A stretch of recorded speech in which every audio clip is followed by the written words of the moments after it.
2025 ini, Indonesia merasa terancam. Indonesia tidak sedang berada di jalan kemajuan. Kita justru sedang mundur pelan-pelan, ditarik kembali ke masa di mana rakyat hanya boleh tunduk dan diam. Dan yang menarik kita mundur adalah tangan-tangan kekuasaan yang kini dengan berani mencabut akar demokrasi yang dulu kita perjuangkan dengan darah dan air mata. Hari ini kita bicara tentang revisi Undang-Undang TNI 2025. Sebuah produk hukum yang terlihat biasa, tapi sejatinya bisa mengubah wajah sipil negeri ini menjadi militeristik. Dalam draft revisi tersebut, tercantum 15 jabatan sipil yang kini bisa diisi oleh perwira aktif TNI, termasuk jabatan strategis seperti Kementerian Dalam Negeri, Keuangan, hingga BUMN. Bukankah ini bertentangan dengan semangat reformasi 1998? Bukankah dulu kita sepakat pilihan militer kembali ke barak, sipil memegang kendali pemerintahan?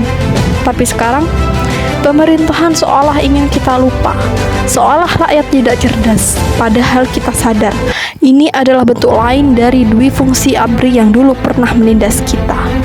Mari kita buka data. Revisi ini didukung langsung oleh Presiden Prabowo Subianto, mantan jenderal yang kini memimpin negeri dengan gaya militeristik yang makin kentara. Gaya pemimpinan satu arah tanpa ruang dialog, anggaran militer tahun ini naik drastis. Sementara anggaran pendidikan dan kesehatan justru dipangkas. Rakyat disuruh diam, tapi perwira aktif bisa rangkap jabatan. Apakah ini keadilan?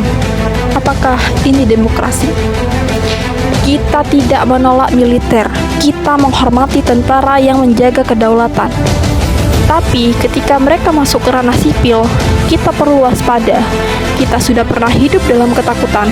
Dalam zaman ketika kritik dianggap makar, apakah kita mau kembali ke masa itu? Revisi UU TNI ini bukan soal aturan, ini soal arah bangsa.